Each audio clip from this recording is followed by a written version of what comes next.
Hello students, आशा करता हूँ आप सब बहुत अच्छे होंगे और अच्छे से पढ़ रहे होंगे। पिछली क्लास में हमने बातें की थी कि जो हमारी बैटरी होती है उसका एक ईएमएफ होता है, उसका टर्मिनल वोल्टेज होता है। और टर्मिनल वोल्टेज में दो तरह के केस हमने डिस्कस किए थे कि जब बैटरी एज ए सोर्स काम करती है और जब बैटरी एज ए लोड काम करती है। तो जब बैटरी एज ए सोर्स काम करती है तो टर्मिनल वोल्टेज की वैल्यू जो आई थी वो आई थी E-IR। तो नोटिस करें टर्मिनल वोल्टेज ईएमएफ से कम है। तो अगर टर्मिनल वोल्टेज ईएमएफ से कम है मतलब बैटरी एज ए सोर्स का काम कर रही है, और जब हमारी बैटरी एज ए लोड काम कर रही थी तो टर्मिनल वोल्टेज आया था E+IR। इसमें नोटिस करने वाली बात यह है कि टर्मिनल वोल्टेज का वैल्यू ईएमएफ से ज़्यादा है। तो अगर आप बैटरी के अक्रॉस टर्मिनल वोल्टेज आपको बता दिया जाए और अगर वो ईएमएफ से ज़्यादा है तो आप कहेंगे ये बैटरी एज ए लोड काम कर रही है, और जब वो अगर टर्मिनल वोल्टेज ईएमएफ से कम है तो आप कहेंगे कि ये बैटरी एज ए सोर्स काम कर रही है। कुछ टर्मिनोलॉजी होती हैं बैटरी के लिए, वो मैं आपके सामने लिख देता हूँ सिस्टमेटिकली। तो मैं आपको टर्मिनोलॉजी के बारे में लिख रहा हूँ। तो पहला मैं केस लेता हूँ बैटरी एज ए सोर्स।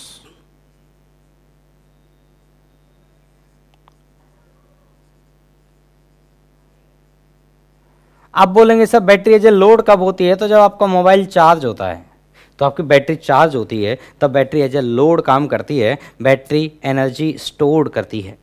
और जब बैटरी एज ए सोर्स काम करती है तो बैटरी एनर्जी प्रोवाइड करती है। तो जब बैटरी एज ए सोर्स काम करती है उस वाले केस में कुछ टर्मिनोलॉजी मैं आपके सामने लिखता हूँ। तो ये मेरा बैटरी है, इसका ईएमएफ है इंटरनल रेजिस्टेंस ईएमएफ ई, इंटरनल रेजिस्टेंस आर, और बैटरी एज ए सोर्स काम कर रही है, इसका मतलब करंट इस डायरेक्शन में फ्लो हो रहा है। कितना फ्लो हो रहा है? आई। तो यहां पे पहले लिखेंगे हम कि rate of work done, rate of work done ये कितना आएगा? ये आएगा E/I। और जो ये रेट ऑफ वर्क डन है इसी का मतलब है कि rate of conversion, rate of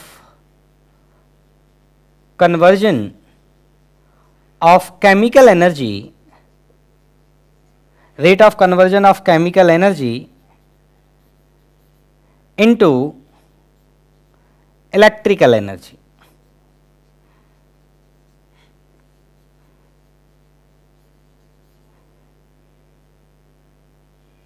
ठीक, इसी को बोलते हैं E/I को, कि इस रेट से जो केमिकल एनर्जी है वो कन्वर्ट हो रही है, किस में कन्वर्ट हो रही है? इलेक्ट्रिकल एनर्जी में।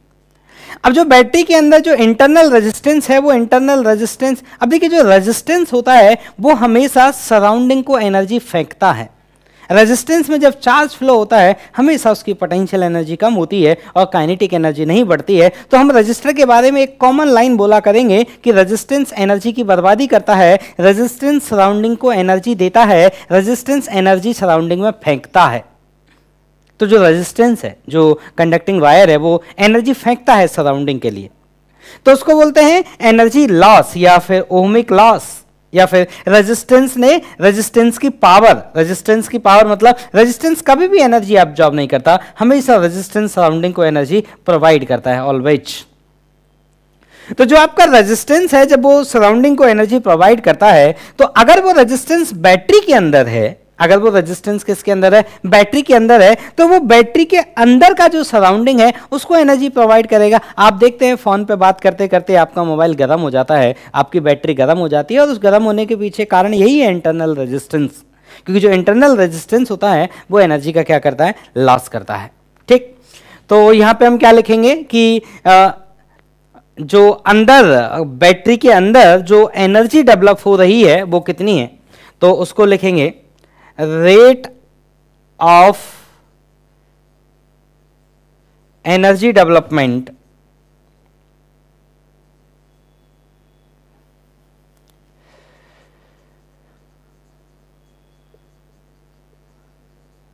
इन बैटरी, इनसाइड बैटरी, या फिर सबसे अच्छा है हीट लॉस, इसके लिए शब्द इस्तेमाल करते हैं हम लोग।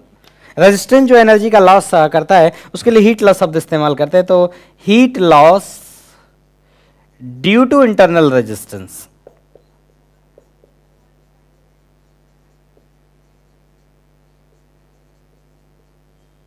वो कितना हो जाएगा? I² इंटू स्मॉल r, क्योंकि अगर करंट I फ्लो हो रहा है तो एनर्जी का लॉस कितना है होता है रजिस्टर का I² इंटू r।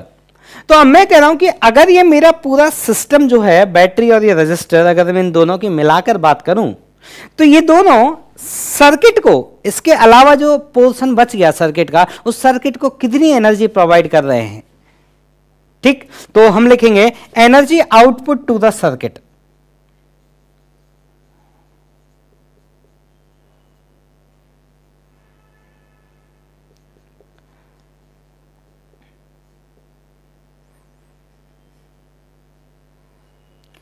तो इसके अंदर जो केमिकल एनर्जी थी, जो इलेक्ट्रिकल एनर्जी में कन्वर्ट हो रही थी, उसका रेट था E इंटू आई, लेकिन इसके इंटरनल रेजिस्टेंस के कारण कुछ एनर्जी अंदर ही लॉस हो जा रही थी, जो सर्किट को, बाहर वाले सर्किट को, सराउंडिंग सर्किट को नहीं मिल पा रही थी, क्योंकि ये इससे ऐसे पूरा नेटवर्क लगा हुआ है और रजिस्टर लगे होंगे। तो उस सर्किट को, उस नेटवर्क को कितना एनर्जी मिल रहा है, तो देखो भाई E इंटू आई जनरेट हो रही है और आई स्क्वायर आर का खर्चा अंदर ही हो जा रहा है। तो इतनी एनर्जी किसको मिल रही है, बाहर नेटवर्क को मिल रही है, जो नेटवर्क इस बैटरी से कनेक्टेड है। ठीक, और टर्मिनल वोल्टेज मैंने पिछली क्लास में ही लिख दिया था, एक बार भले और लिख देता हूं। Terminal voltage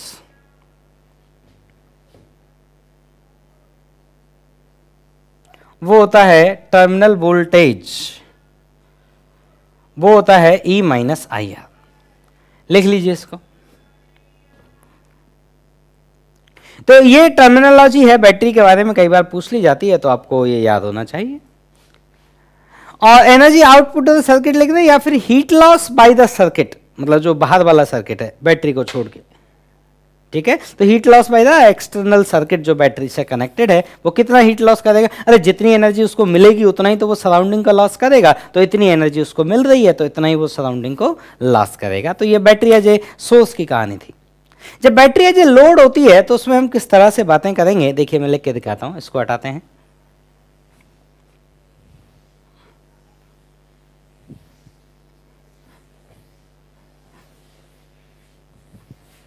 battery as a load,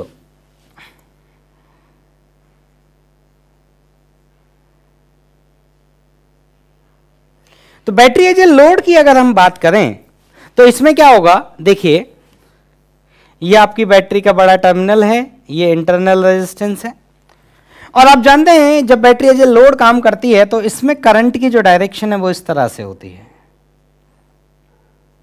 EMF E, internal resistance R, current is I।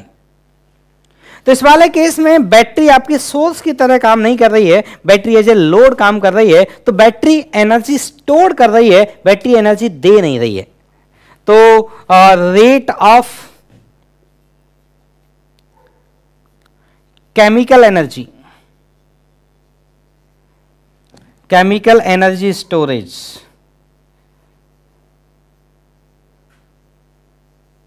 मतलब किस रेट से इसके अंदर केमिकल एनर्जी स्टोर हो रही है, और वो केमिकल एनर्जी आ कहां से रही है, इलेक्ट्रिकल एनर्जी कन्वर्ट हो रही है केमिकल एनर्जी में, क्योंकि एज ए लोड का काम कर रही है। तो उसका आंसर है E इंटू आई। इसके अंदर किस रेट से एनर्जी स्टोर हो रही है, E इंटू आई।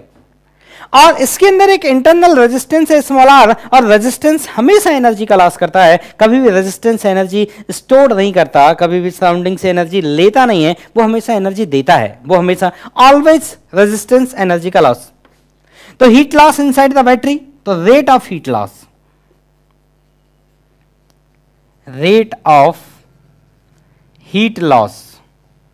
इनसाइड बैटरी,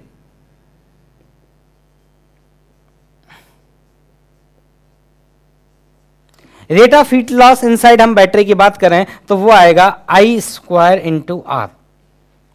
तो अगर हम ये बात करें कि जो बैटरी के अंदर है वो टोटल एनर्जी इनपुट कितना है, मतलब बैटरी के अंदर एनर्जी किस रेट से आ रही है, तो rate at which energy entering to the battery, rate at which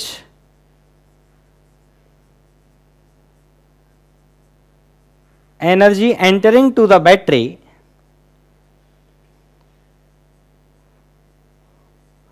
from external circuit,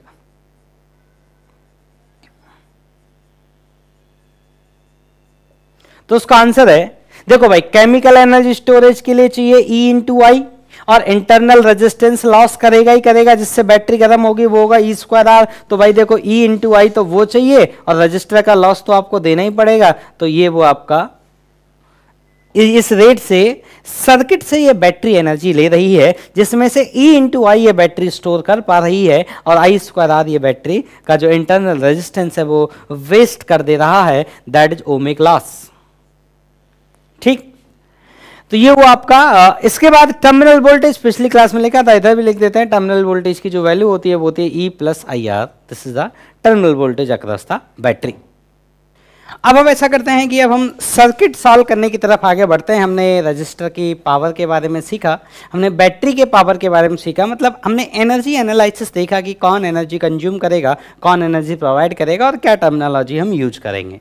ठीक, अब मैं एक चीज़ बात बता देता हूँ कि जब तक बैटरी के बारे में ये ना बोला जाए कि वो रियल बैटरी है, तब तक आप उसे आइडियल बैटरी कंसीडर करेंगे। मतलब बैटरी के बारे में अगर कुछ नहीं बोला गया है तो आप उसे आइडियल बैटरी कंसीडर करेंगे, और उसका रेजिस्टेंस क्या मान के चलेंगे, 0। अगर उसका रेजिस्टेंस कुछ है तो वो क्वेश्चन में मेंशन करेंगे कि आपको रेजिस्टेंस लेना है, अदरवाइज आइडियल बैटरी। ठीक, तो देखिएगा अब जब हम क्वेश्चन सॉल्व करेंगे तो हम दो लॉ इस्तेमाल करेंगे, जो 2 लॉ हमने कैपेसिटर में भी पढ़े थे। मैं उन 2 लॉ को फिर से और लिख देता हूं। पहला है junction law, Kirchhoff junction law.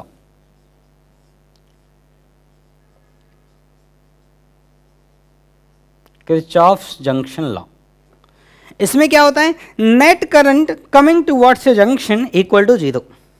इसको कई तरह से इसको बोला जाता है, जैसे कि आपने पढ़ा होगा उसका थर्मोडायनेमिक्स का जो सेकंड लॉ है, उसके तरह तरह के स्टेटमेंट, केल्विन प्लैंक स्टेटमेंट अलग है, कार्नट स्टेटमेंट अलग है, और एक लोग और हैं उनका नाम मुझे नहीं आता था, उनका स्टेटमेंट अलग है। तो ऐसा हो सकता है कि एक लॉ के लिए कई सारे स्टेटमेंट हों। इसी तरह से जो हमारा जंक्शन लॉ है, इसके लिए कई तरह के स्टेटमेंट हैं, and this is based on charge conservation. This is based on charge conservation। ठीक, मतलब net current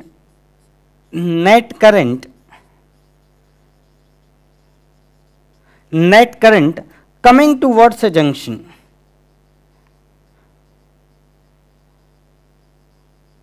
net current coming towards a junction, net current coming towards a junction is 0। या फिर दूसरे शब्दों में लिख सकते हैं कि net current going away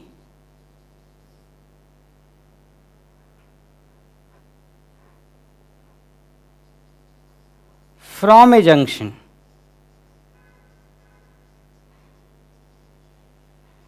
is 0। या फिर आप ऐसे भी लिख सकेंगे net current coming towards a junction is equal to net current going away from the junction. या फिर ठीक है, थर्ड स्टेप में लिखता हूं, आप लिख लेना कि the current coming towards a junction is equal to the current going away from the junction. तो इस तरह से इसको बोला जाता है। तो अगर मैं डायग्राम बना के बात करूं तो हम क्या करेंगे कि जैसे मान लो ये जंक्शन है, तो इस जंक्शन में, इस जंक्शन की तरफ अगर हर तरफ से करंट आ रहा है, इधर से आ रहा है I1, इधर से आ रहा है I2 और इधर से आ रहा है I3, तो हम लिखेंगे कि इन तीनों का जो समेशन आएगा वो क्या आएगा, 0। I1 plus I2 plus I3 equal to 0। और हम ऐसा इसलिए लिखेंगे क्योंकि यहाँ पे कोई भी चार्ज को स्टोर करने की चीज़ मेरे पास नहीं है। यहाँ पे ऐसा कुछ नहीं है कि मान लीजिए कोई ऐसा भूखा आदमी बैठा है जो चार्ज को खाता जाए, ऐसा नहीं। There is no storage of charge at this junction। ठीक है, दूसरा होता है लूप लॉ। तो इसको मैं मिटा देता हूं, लिख लें, पहले भी हमने लिखा है इसको। दूसरा जो होता है वो है लूप लॉ। लूप लॉ हमसे क्या कहता है, देखिए सेकंड जो है वो क्या है बेटा, loop law.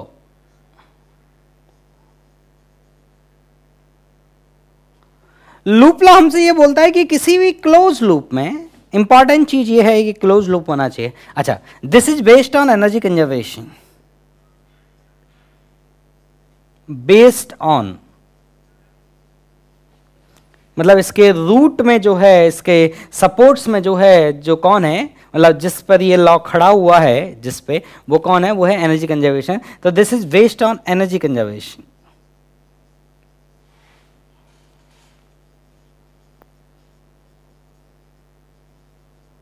This is based on, ये एनर्जी कंजर्वेशन पे बेस्ड है। क्या है कि close loop, total potential drop along a close loop equal to 0। Total potential drop, इस पोटेंशियल ड्रॉप शब्द को ध्यान से देखिए, मतलब जब भी आप मूव करेंगे तो आपको कैलकुलेट करना है पोटेंशियल ड्रॉप, मतलब आपको ये देखना है कितना कमी आया है। तो अगर कहीं बढ़ोतरी हुई है, कहीं अगर पोटेंशियल इंक्रीज हुआ है, तो उसे माइनस बोल के आप ऐसे बोल, मान लो कहीं पे 5 रुपए बढ़े हैं, तो हम ऐसे बोल देंगे कि -5 की कमी हो गई है। 5 रुपए बढ़ना इज इक्वल टू -5 रुपए कम हो जाना। तो the total potential drop along a closed loop, along a closed loop, total potential drop along a closed loop is 0। ठीक है, ये दोनों लिख लीजिए।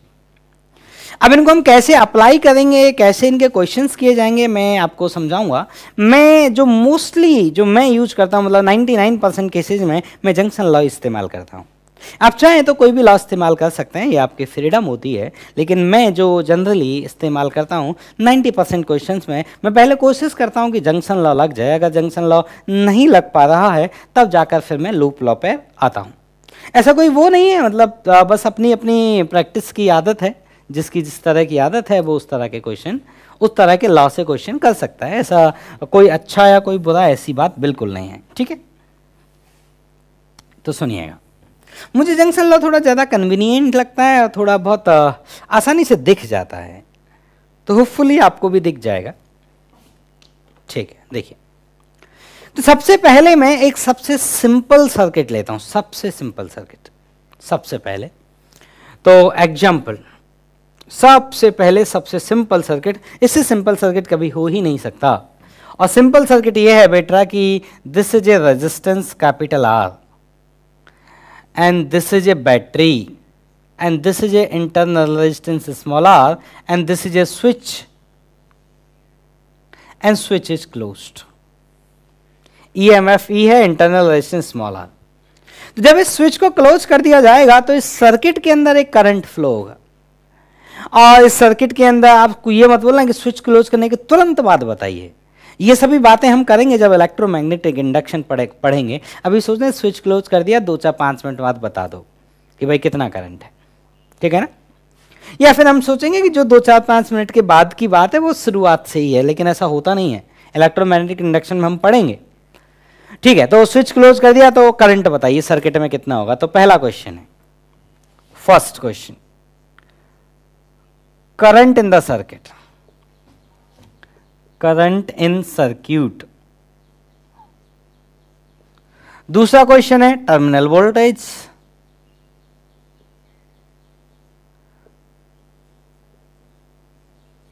तीसरा क्वेश्चन है rate of heat loss inside the battery.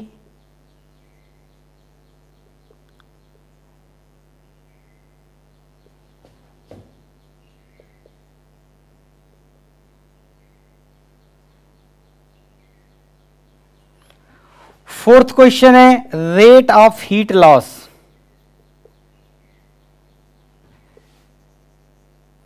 In external circuit. External circuit मतलब जो बैटरी के बाहर है, तो मैं आर लिख देता हूं, rate of heat loss in resistor R. ठीक, 1 2 3 4 हो गया। 5 rate of chemical energy conversion into electrical energy.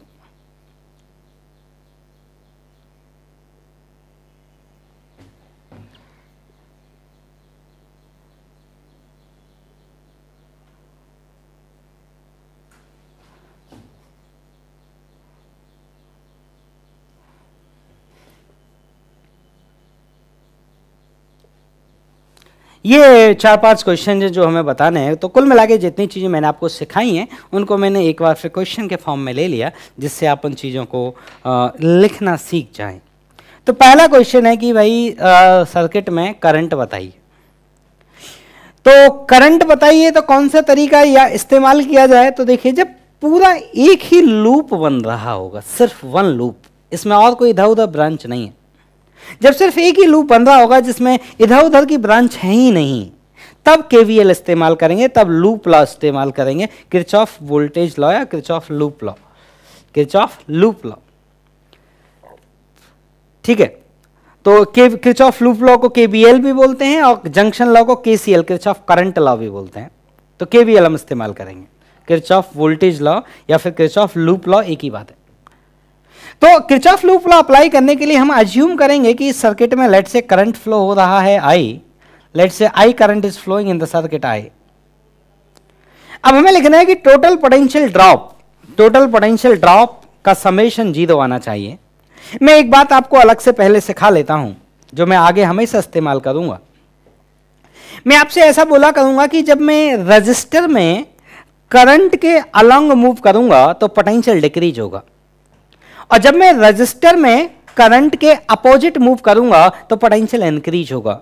फिर से बोलता हूं, जब रजिस्टर में मैं मूव करूंगा, क्योंकि मुझे पोटेंशियल डिफरेंस लिखने होंगे तो मुझे सर्किट में मूव करना पड़ेगा।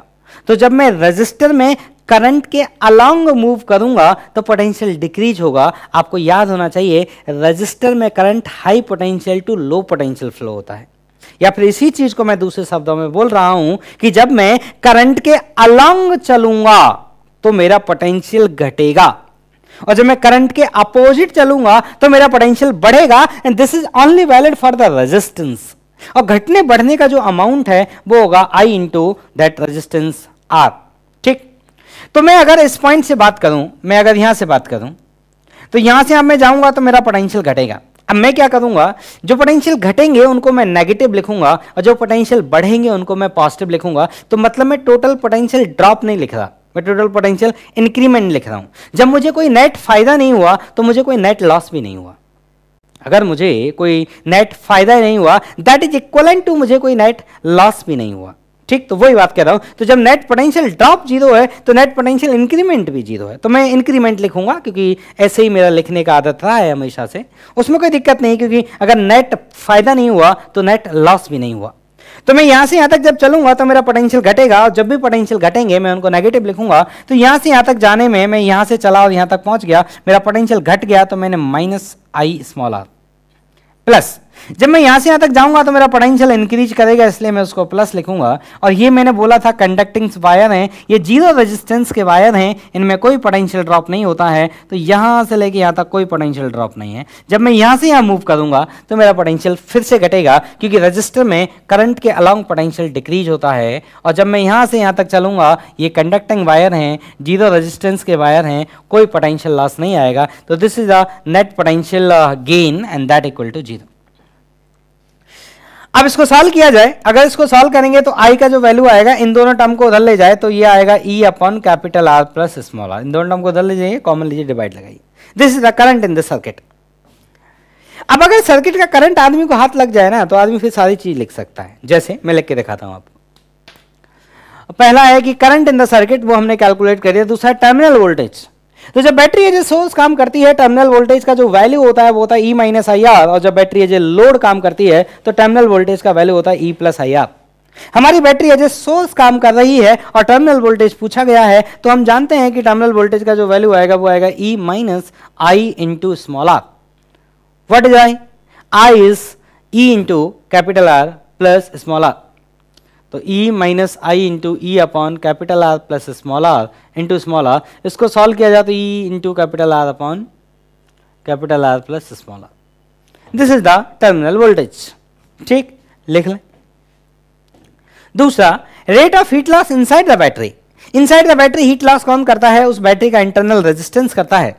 अब देखिए, जो ये बैटरी का इंटरनल रेजिस्टेंस है, इसके बारे में अगली क्लास में बात करेंगे। ये जो डिपेंड करता है, ये डिपेंड करता है कि क्या कंसंट्रेशन है, क्या आयंस हैं, क्या टेम्परेचर्स हैं। ठीक है, अभी के लिए हम इस पर ये कैलकुलेशन करते हैं। तो rate of heat loss inside the battery, the heat loss is done by the internal resistance and that is e i square into r. I कितना है, e square upon capital are plus small r का whole square into small r. आप सोचिए अगर ideal battery होगी तो small r zero होगा, small r zero होगा तो अंदर कोई हीट लॉस ही नहीं होगा, मतलब आपकी बैटरी गर्म नहीं होगी. Rate of heat loss in resistance capital R, उसमें भी आई स्क्वायर इंटू आर, तो आई कितना है, E upon capital are plus small r का whole square into capital R. अगला क्वेश्चन है कि rate of chemical energy into electric, rate of chemical energy conversion into electrical energy, तो वो कितना होता है हमारा, ई इंटू आई. तो E M F is E and I is E upon capital are plus small R. ठीक, लिख लें इसको. हाँ तो देखो बच्चों और क्वेश्चन सॉल्व करते हैं. ठीक है, तो देखिए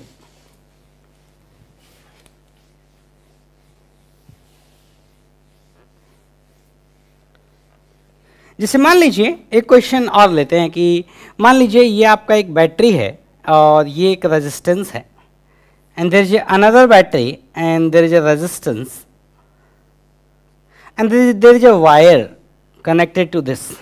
ठीक, अब कहानी ये है कि ये जो बैटरी है वो है 10 वोल्ट की और ये जो रेजिस्टेंस है वो है 2 ओम और ये जो बैटरी है लेट्स से ये है 30 वोल्ट की और इसका जो रेजिस्टेंस है लेट्स से दैट इज 3 ओम. ठीक, और हमसे ये पूछा गया है कि बताइए ईच बैटरी का जो पावर है, बैटरी की पावर का मतलब है कि केमिकल एनर्जी किस रेट से इलेक्ट्रिकल एनर्जी में कन्वर्ट हो रही है. हमें बैटरी का पावर बताना है, कौन सोर्स है कौन लोड है ये भी बताना है और दोनों रजिस्टर्स जो हैं उनकी पावर भी बतानी है. और ये जो वायर है यहाँ से यहाँ तक, इस वायर का मैं नाम ए वी दे दूँ तो आपको बताना है current in wire A B, current in wire A B, पहला क्वेश्चन. दूसरा power of each resistor, power of each resistor. चलिए 2 क्वेश्चन बस बता दीजिए. बैटरी का भी मैं आपको लिख के दिखा दूंगा. ठीक है, सॉल्व करिए. अब देखिए मैं करके दिखाता हूँ. देखो पूरे सर्किट में कहीं भी आप एक जगह पर जीरो पोटेंशियल मान सकते हैं जैसा कि हम वहां पर किया करते थे. तो अगर मैं इस पॉइंट का पोटेंशियल जीरो मान लेता हूं, मैं इस पॉइंट का पोटेंशियल अगर मैं जीरो मान लेता हूं तो इस पॉइंट का पोटेंशियल होगा 30. इस पॉइंट का पोटेंशियल 30 होगा तो इस पॉइंट का पोटेंशियल कितना हो जाएगा 30. तो इस वाले पॉइंट का पोटेंशियल कितना हो जाएगा 30. ठीक, इस वाले पॉइंट का पोटेंशियल 30 होगा तो इस वाले पॉइंट का पोटेंशियल कितना होगा 30 और जब मैं इधर जाऊंगा तो मेरा पोटेंशियल घटेगा तो इस पॉइंट का पोटेंशियल कितना हो जाएगा 20. अब इस वाले पॉइंट का पोटेंशियल कितना है, ये 30 है तो इस वाले पॉइंट का पोटेंशियल कितना है 30. ये पॉइंट बी है. ठीक है, तो जीरो यहाँ पे मैंने माना, ये 30 हुआ बैटरी कारण, ये यहाँ से यहाँ तक एक ही पूरा कंडक्टिंग वायर है 30 30 30, यहाँ पे ये 30 हुआ, ये बैटरी ये 20 हुआ. अब मुझे लिखना है करंट. तो देखो करंट की वैल्यू, करंट किसी भी रजिस्टर में जो फ्लो होता है वो हाई पोटेंशियल से लो पोटेंशियल की तरफ फ्लो होता है. इस रजिस्टर में ये 30 वोल्ट है, 20 वोल्ट है, तो करंट ऐसे फ्लो होगा. और इस करंट का वैल्यू कितना आएगा 30 - 20. 30 - 20 कितना है 10 और 10 में 2 का डिवाइड लगा दिया जाए, ये आएगा 5 एम्पियर. अगर मैं यहां पे बात करूं तो ये मेरा है 0 और ये मेरा 30. रजिस्टर में करंट हमेशा हाई टू लो फ्लो होता है और 0 से 30 का जो पोटेंशियल डिफरेंस है वो 30 के बराबर है. तो करंट निकालने के लिए हमें रेजिस्टेंस का डिवाइड लगाना पड़ेगा. तो इस डायरेक्शन में जो करंट आएगा दैट इज 10 एम्पियर. ठीक, अब देखिए मेरी बात, अब आगे की कहानी बहुत ध्यान से सुनना. पोटेंशियल डिफरेंस अपॉन रेजिस्टेंस से हमने करंट निकाल लिया और करंट हमेशा किधर फ्लो होता है, high potential to low potential. अब मैं ये कह रहा हूं कि जो ये 10 एम्पियर करंट ऐसे जा रहा है ये यहां से आ रहा होगा ऐसे 10 एम्पियर.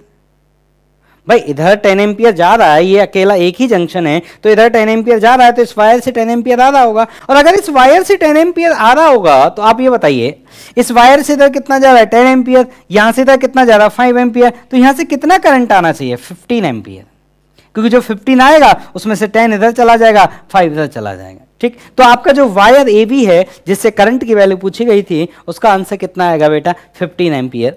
आपसे पूछा गया था ईच रजिस्टर का पावर, तो 2 ओम की पावर अगर हम लिख के दिखाएं तो पावर ऑफ 2 ओम वो आएगा आई स्क्वायर आर. आई करंट कितना है 5, 5 का स्क्वायर करेंगे कितना आएगा 25 और 25 इंटू 2 करेंगे तो वो कितना आएगा 50 वॉट. पावर का यूनिट क्या होता है वाट, ऐसा यूनिट. और अगर मैं इस रजिस्टर की बात करूं आई स्क्वायर आर, आई का वैल्यू कितना है 10 और आर की वैल्यू कितनी है 3, तो पावर इन 3 ओम अगर हम लिखें तो ये आएगा 100 इंटू 3, ये आएगा 300 वॉट। ये जो आएगा पावर वो कितना आएगा आपका 300 वाट। तो ये ईच पावर हो गई रजिस्टर की, करंट हो गया एबी में। अगर आप ये जानना चाहते हैं कि सिर्फ बैटरी की पावर बताई दो तो सुन लो, इस बैटरी की पावर लिखता हूं, पावर ऑफ 10 वोल्ट बैटरी। तो ये बैटरी एज ए लोड काम कर रही है, सोर्स तो देखिए करंट ऐसे फ्लो हो रहा है, मतलब बैटरी एज ए सोर्स काम कर रही है। तो इसकी पावर कितनी आएगी, इसकी पावर आएगी दैट इसका ईएमएफ इनटू करंट, करंट कितना है 5, ये आएगी 50 वाट।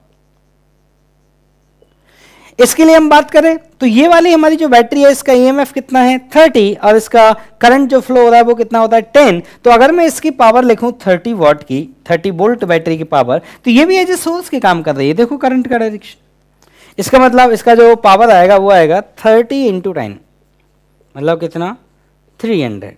ठीक, लिख लीजिए। और देखिए और सर्किट लेते हैं।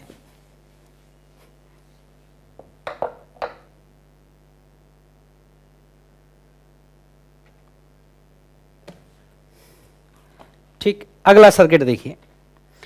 अगला जो सर्किट है वो इस तरह से है कि ये आपके वायर्स हैं और यहाँ पे बहुत सारी बैटरी लगाई गई हैं। एक बैटरी यहाँ है और दूसरी बैटरी यहाँ है और तीसरी बैटरी यहाँ है और एक बैटरी और दी है इन्होंने, एक बैटरी और ले लेते हैं। और इन बैटरी में से कुछ हमारी आइडियल बैटरी हैं और कुछ हमारी रियल बैटरी हैं। आइडियल बैटरी है हमारी लेफ्ट वाली जो है 10 वोल्ट की, बाकी सभी हमारी बैटरी रियल बैटरी हैं। ये है मेरा 30 वोल्ट 1 ओम, मतलब उसका इंटरनल रेजिस्टेंस कितना है 1 ओम और उसका ईएमएफ कितना है 30 वोल्ट। दूसरे वाली हमारी जो बैटरी है वो है 40 वोल्ट 2 ओम और तीसरे वाली जो हमारी बैटरी है वो है 50 वोल्ट 2 ओम। ठीक, और हमें ये लिखना है कि बताइए ईच ब्रांच में करंट का वैल्यू क्या आएगा। तो देखिए इसको मैं हटा देता हूं। ठीक,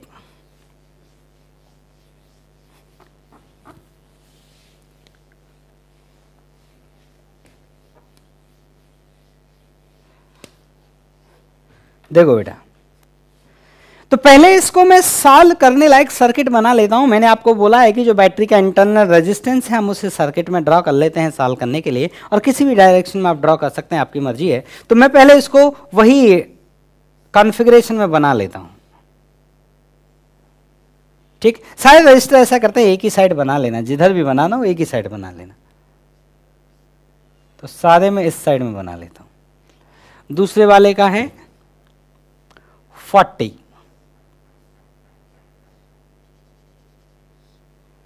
और तीसरे वाले का है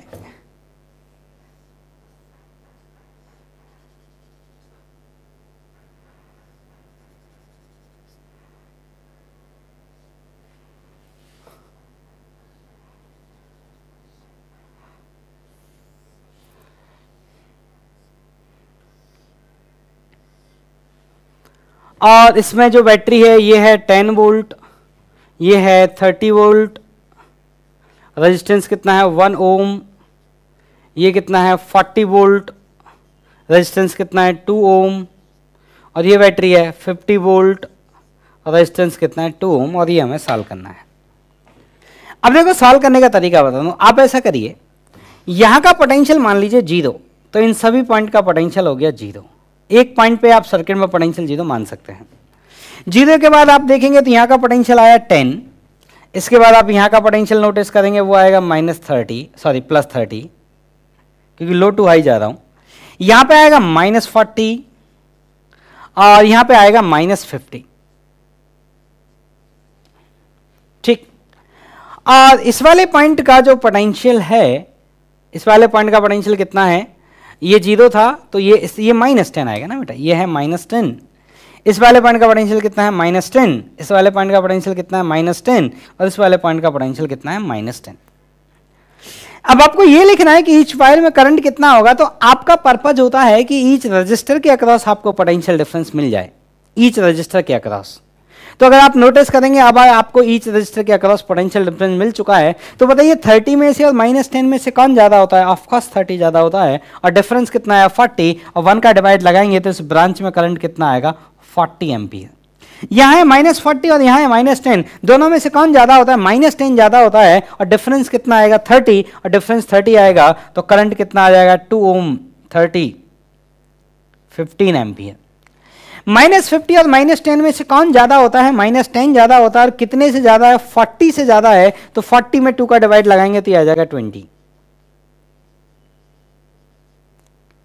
ठीक, अब मेरी बात सुनना, इस वाली ब्रांच में करंट डाउनवर्ड है 40, इसमें अपवर्ड है, इसमें अपवर्ड है। अब मुझे बताओ, ये इधर जो 15 एम्पियर गया है, इधर जो 20 एम्पियर गया है, तो अगर इधर 20 एम्पियर गया तो इधर से 20 एम्पियर आना चाहिए, और इधर 20 गया, इधर 15 गया, तो इधर से कितना आना चाहिए? 35 एम्पियर आना चाहिए। तभी तो 15 इधर जाएगा, 20 उधर जाएगा, और टोटल कितना आ रहा है वहां से 40 एम्पियर। मतलब इस डायरेक्शन में जो करंट गया वो कितना गया? 5 एम्पियर। अब आप चाहें तो ईच बैटरी का पावर लिख सकते हैं, कौन बैटरी सोर्स है, कौन बैटरी लोड है, ये पता कर सकते हैं, और ईच रजिस्टर का पावर लिख सकते हैं। मैं आपको लिख के दिखा देता हूं। पहले मैं पावर लिख देता हूं रजिस्टर्स की। तो मैं अगर इस रजिस्टर की पावर की बात करूं, इसका होगा आई स्क्वायर इंटू आर। आई कितना? 40 का स्क्वायर कितना होगा? 1600 इंटू रेजिस्टेंस कितना? 1, तो ये हो गया 1600 वॉट। अगर मैं इसकी बात करूं तो ये है 15 का स्क्वायर कितना आएगा? 225, और 225 इंटू 2 करूंगा तो ये इसका जो पावर आएगा वो आएगा 450 वॉट। और अगर मैं उस वाले की बात करूं 20 का स्क्वायर करेंगे वो आएगा 400, और 400 में 2 का मल्टीप्लाई करेंगे वो आएगा 800। इस रेजिस्टेंस की पावर है 800 वॉट। रेजिस्टेंस हमेशा एनर्जी का लॉस करते हैं, रेजिस्टेंस हमेशा एनर्जी सराउंडिंग को फेंकते हैं। तो ये एनर्जी पर सेकंड 800 जूल फेंक रहा है, ये एनर्जी पर सेकंड 450 जूल फेंक रहा है, और ये एनर्जी पर सेकंड 1600 जूल फेंक रहा है। अगर ये रजिस्टर एनर्जी फेंक रहे हैं तो ये एनर्जी कहां से आ रही होगी? ये एनर्जी बैटरियों से आ रही होगी। इसका मतलब इस सर्किट में एटलीस्ट एक तो बैटरी सोर्स होगी। क्यों? क्योंकि रजिस्टर एनर्जी फेंक रहे हैं तो सोर्स का होना जरूरी है, क्योंकि एनर्जी फेंकने के लिए एनर्जी कहीं से मिलना चाहिए। अब मैं बैटरी की पावर लिख देता हूं, ईच बैटरी की। देखिए, पहले मैं बात करता हूं इस बैटरी की। इस ब्रांच में जो करंट आ रहा है वो आ रहा है 5 एम्पियर, और ये बैटरी कैसे काम करेगी? As a source. तो ये कौन है? ये सोर्स है, और इसका जो पावर आएगा वो कितना है? करंट कितना है? 5, ईएमएफ कितना है? 10, तो आया 50 वॉट। इस वाले हम बैटरी की बात करें तो इसमें करंट ऐसे आ रहा है, देखो नीचे 40, मतलब ये बैटरी भी कैसे काम कर रही है? As a source. This is also as a source. और इसकी पावर कितने आएगा? इसका ईएमएफ कितना है? 30, और इसका करंट कितना है? 40। 30 इंटू 40 आएगा 1200, तो यह आएगा 1200 वॉट। अगर मैं इस बैटरी की बात करूं तो इसमें करंट ऐसे जा रहा है, this battery is also working like a source, this is source of energy. उसका ईएमएफ कितना है? 40, और उसमें करंट कितना है? 15। तो यह बैटरी सोर्स की तरह काम कर रही है, सोर्स। और उसकी पावर क्या आएगी? उसके ईएमएफ में करंट का मल्टीप्लाई कर लीजिए, 40 इंटू 15 आएगा 600 वॉट। और अगर मैं इस बैटरी की बात करूं तो इसमें भी करंट ऐसे जा रहा है, ये भी एज ए सोर्स काम कर रही है, सोर्स। और इसका जो पावर आएगा वो कितना आएगा? तो करंट कितना है? 20, और ईएमएफ कितना है? 50, तो पावर कितना है? 1000 वॉट। लिख लीजिए। तो देखो बच्चों, हमने कुछ सर्किट सॉल्व किए, और भी हम सर्किट सॉल्व करेंगे आने वाली क्लासों में। तो आप इन सर्किट को सॉल्व करें, इनको समझें, और इस इंपॉर्टेंस को समझें कि रेजिस्टेंस हमेशा एनर्जी फेंकते हैं, और जो बैटरी होती हैं कई बार बैटरी एज ए सोर्स भी काम करती हैं, और कई बार बैटरी एज ए लोड भी काम करती हैं। ठीक है, तो पढ़िए, समझिए, और देखिए ये चैप्टर बहुत बहुत इंपॉर्टेंट चैप्टर है। आप इस चैप्टर के हर जगह क्वेश्चंस देखेंगे, ये हर जगह मिक्स हो के इसके क्वेश्चंस आते हैं। तो current electricity the most important chapter of whole 12th class. ठीक, तो इसको अच्छे से पढ़ो, फिर मिलते हैं नेक्स्ट क्लास।